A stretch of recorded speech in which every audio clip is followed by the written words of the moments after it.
The Kennedy family was iconic, glamorous, and very polarizing. They created as many enemies as friends, and they saw many individuals as enemies. Here are some famous people the Kennedys couldn't stand. While both John and Robert Kennedy became known throughout the 1960s as supporters of the civil rights movement, that didn't stop them from holding a lot of animosity toward the face of the movement itself. According to the King Institute, Dr. Martin Luther King Jr. was the subject of FBI investigations from the Montgomery bus boycott of 1955 until his assassination in 1968. The investigations during the Kennedy administration were carried out with their knowledge and approval. Their relationship was, as described by the Christian Science Monitor, one of, quote, wary allies. In October 1960, then-candidate Kennedy made a call of support to Dr. King's wife, Coretta Scott King, during one of his many imprisonments. Robert Kennedy, JFK's campaign manager, called officials in the state of Georgia and a judge to help get the civil rights icon released from jail. Many believe this public act helped shore up Kennedy's election chances. Despite this, the Kennedys were wary of coming across as too strong on civil rights, while King and the people in the movement constantly held the administration's feet to the fire. According to The Atlantic, when the Kennedy administration learned of a connection between King and the New York lawyer and financier for the Communist Party USA, Stanley David Levinson, RFK ordered the FBI to have wiretaps placed on King's phone. The wiretaps introduced the Kennedys to King's extramarital affairs. Jackie Kennedy followed her husband's and brother-in-law's belief about Dr. King. According to Politico, the First Lady referred to King as, quote, phony and terrible in a conversation with historian Arthur Schlesinger. Talk about keeping your friends close and keep your enemies closer. By 1963, President Kennedy had spoken privately with his wife about his worries of an LBJ presidency and sought a way for his brother Bobby, who was the Attorney General, to take the White House following JFK's presidency.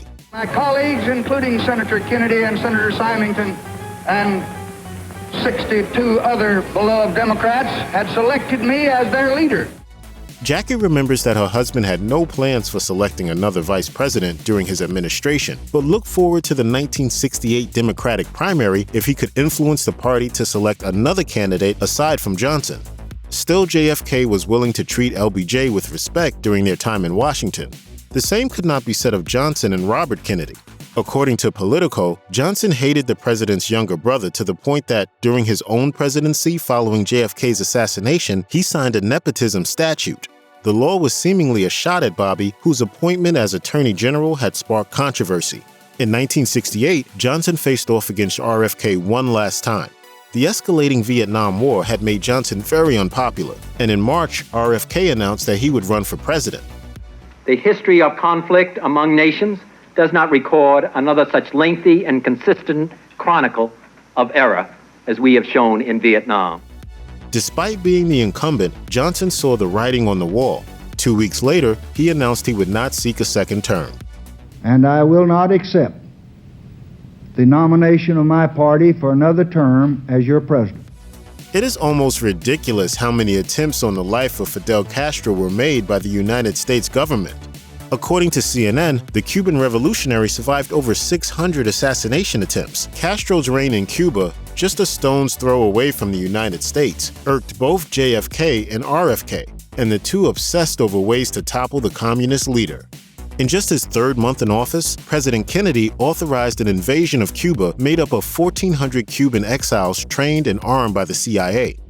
The plan, according to the JFK Library, started during the Eisenhower administration in March 1960, and the U.S. hoped that local Cubans would join with the exiled invasion force and overthrow Castro. On April 17, 1961, the Bay of Pigs invasion launched.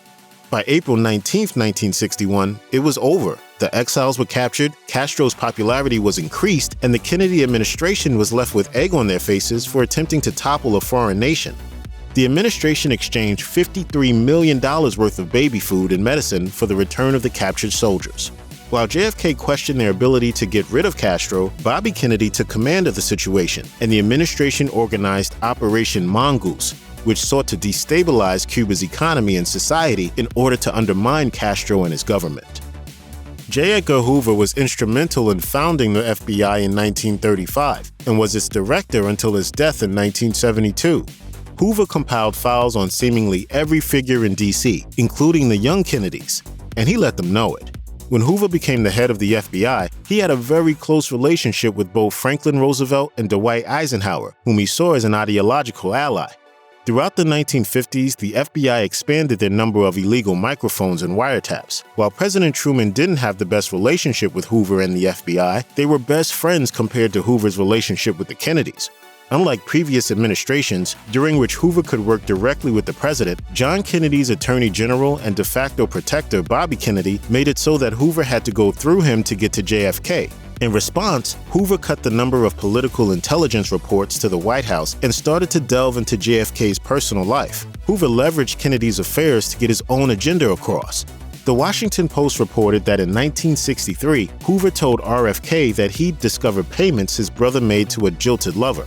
Furthermore, it was also later revealed that Hoover blackmailed Bobby to wiretap Dr. King with evidence of JFK's affair with Judith Campbell, who also shared a relationship with infamous Chicago mobster Sam Giancana.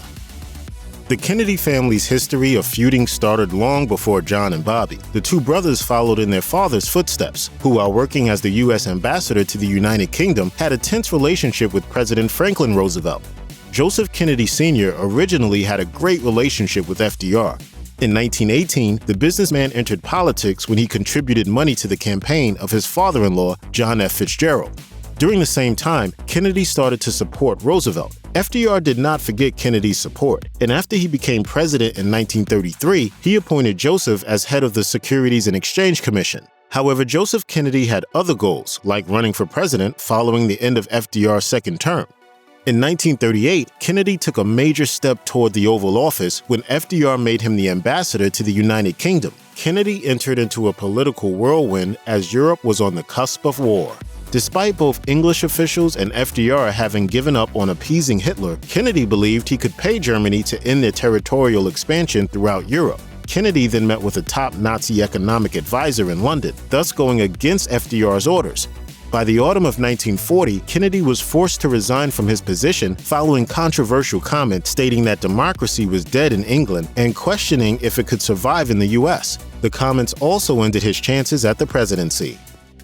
Some feuds might end in a fistfight. Some feuds end in cutting a person out of one's life. This feud between Kennedy and the leader of the Soviet Union, Nikita Khrushchev, nearly ended the world. JFK's first year in office was a disaster from a foreign policy perspective. When he and Khrushchev held a meeting at Vienna only 2 months after the failed Bay of Pigs, Kennedy was overwhelmed by Khrushchev's experience and intelligence. 2 months later, the Soviets began construction on the Berlin Wall, separating East Berlin from West Berlin.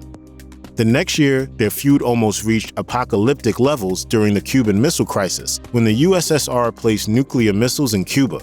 Bobby Kennedy had spent the year following the Bay of Pigs preparing for the possibility of Cuba being used as a weapons hub. In the early days, he kept the option of invasion on the table. However, the Kennedy administration avoided nuclear war by agreeing to remove their own missiles in Turkey and promising not to invade Cuba again in exchange for the Soviets removing their own missiles from the island nation, thus ending the two-week situation. The President of the United States is the Commander-in-Chief of the military. Throughout the 1950s, the Commander-in-Chief was Dwight Eisenhower, a conservative, older man who had built his reputation as the supreme Allied commander in Europe during World War II. So it's not shocking that the men of Eisenhower's era clashed with the young JFK. To his credit, Kennedy was a World War II hero himself, rescuing 11 of his Navy men and swimming for hours to an island after their ship went down from torpedo fire. Still, Kennedy wasn't as hawkish during his presidency as other officials in his administration. Following the Bay of Pigs failure, JFK questioned the CIA and National Security Council and concluded that he could not solely rely on them. The administration's policy-making process changed, with a greater willingness to consider the pros and cons of decisions and how they would affect allies. During the Cuban Missile Crisis, this process helped prevent an invasion of Cuba, which would have led to nuclear war. This was despite pressure from individuals such as Air Force Chief of Staff General Curtis LeMay, who was recorded arguing with the president. According to the Oregonian, when JFK was assassinated, Teamsters Union President Jimmy Hoffa stood up in his chair and cheered at the announcement. Hoffa's anger was, however, less directed toward JFK and more at his younger brother Bobby Kennedy, who was involved in a, quote, blood feud with Hoffa, according to Kennedy's aide Pierre Salinger. In 1957, the 32-year-old Bobby Kennedy was made chief counsel of Senator John McClellan's committee, whose primary focus was to investigate organized crime and corruption within labor unions.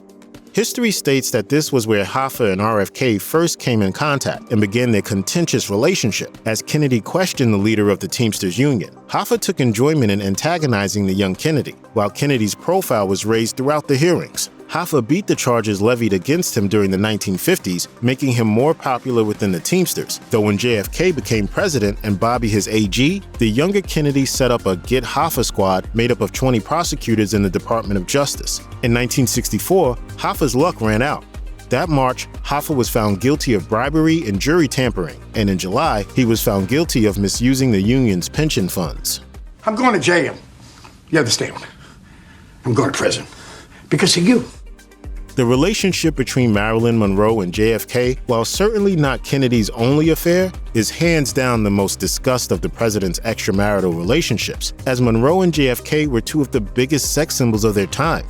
Because of this, it has become close to impossible to nail down the extent of their relationship, as well as Monroe's relationship with Bobby Kennedy. According to People, Monroe and JFK were introduced to each other in 1954 by actor Peter Lawford, who was married to Bobby's and John's sister at the time. Monroe's biographer, James Spader, said that Monroe and JFK had a relationship for a time, but after getting bored, Kennedy, quote, passed her off to Bobby Kennedy.